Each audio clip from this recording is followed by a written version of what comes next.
Working in a creative environment can be really stressful. You work on different projects at different times and nothing is really planned in advance. Or maybe you've planned everything, but a client calls you and suddenly everything just goes to shit. So you end up working late or on the weekend to get everything done, which means you spend less time with your friends and family, which just blows. But if this sounds familiar, not to worry. There's a very simple way to be able to fix this. I'm gonna walk you through a simple productivity hack for creatives that will help you take back control and win a full 8 hours a week. But in order to explain this hack, I need to start and explain a law. All right, so this is a law principle rather than a law that's gonna get you in trouble. But the law is called Parkinson's law. The concept is that humans will utilize all available resources that are made available to us. And we know that that's true time and time and time again, from bank accounts to earthly resources, etc. But this applies primarily to time in this instance. So I want to give you two different scenarios, the exact same end result, but two different people with two different motivations and different amounts of time available. So first, we have grandma. She needs to send out a birthday card to her granddaughter. Grandma sits, has her coffee, thinks about what kind of birthday card she wants to send out, what she wants to write in that birthday card. And then she goes to CVS to go find that birthday card. While she's there, she realizes, oh no, I forgot my purse at home. Drives back home, sits down, has a cup of tea, and then goes back to CVS. Buys that birthday card. Then she goes back home, thinks about exactly, again, what she wants to write, writes it in the card, and then drives to the post office to get it mailed out. It took her over 4 hours to get this entirely done from beginning to end. High-powered CEO, she has a whole lot less time available, but needs to send a birthday card to her niece. She's got 30 seconds in between two meetings to get this birthday card out. So she goes to her EA and says, hey, I need you to go down to CVS, pick out a birthday card that's largely around this area, and here's what I want you to write inside of it. And then I want you to mail it out to my niece.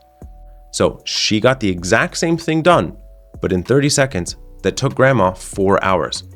So let's take a look at how this plays out in your real life. So you have your day planned. You have a project that you are about to start. You get going on the project and then an email comes up. Bing!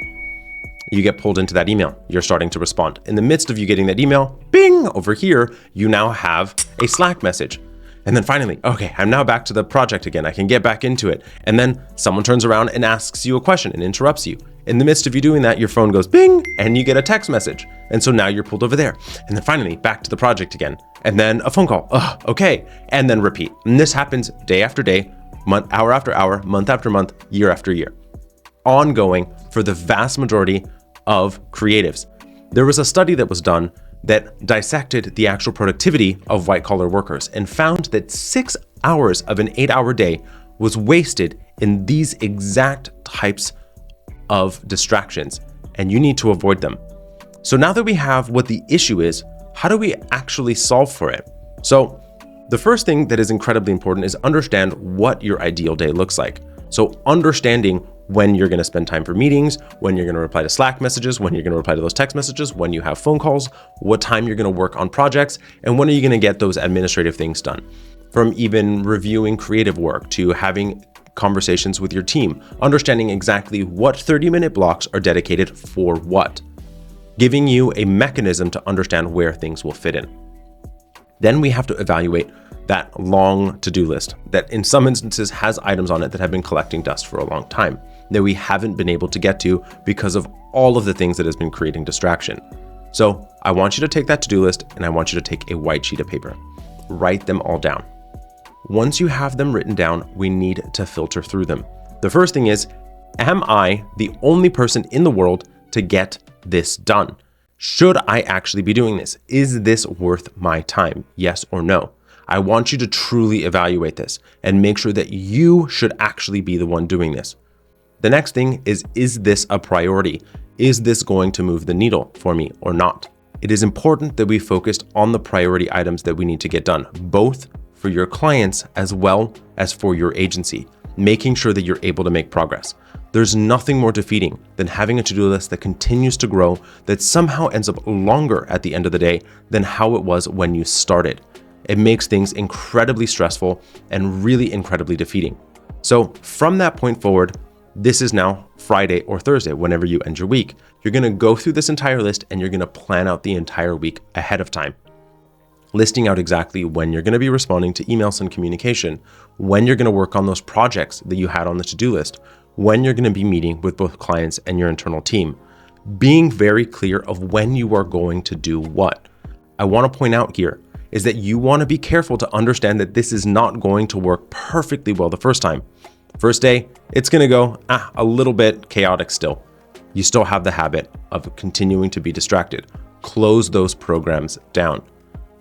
Day 2, better. Day 5, better. Day 50, better still, but still not perfect. You'll continue to get better over time, allowing for you within a short period of time, being able to actually save an incredible amount of time, be less stressed out, have loads more focus, and make a whole lot more progress. And that's the life I want for you. So know that the average is able to save 8 hours a day for the vast majority of individuals. But in some examples, it's able to save 24 hours in a week, 3 full days of work. But that is just for one person. So if your agency has a team, imagine how this has many compounding results for this. In this example that I'm going to give you, I had an agency client that was doing about 8 million in revenue, that 35 employees at the time. And we did a deep dive in a time study, screen capture software, a minute by minute understanding of their time, and did some thorough analysis of what was causing a lot of inefficiency at this agency. They were not profitable, having issues with deliverability. The team was incredibly stressed out, had high turnover. It was rather frustrating for both the owner as well as the team. We recognized that this was incredibly prevalent, exactly what I described. Emails, text messages, Slack messages, all over the place. We're just continually being distracted, and they needed to be able to focus more. Installing this exact system with the entire agency was able to actually identify that they were spending $1.2 million of billable hours writing off this time that added capacity, added revenue, added space, reduced stress, and made the agency be able to grow an incredible amount and get an incredible amount of profitability without adding any additional team members. Recognize that as this has impact to not only you, has impact to your team, but recognize one of the biggest pieces is that it also allows for greater fulfillment. It allows for you to focus and work on your business, get more done.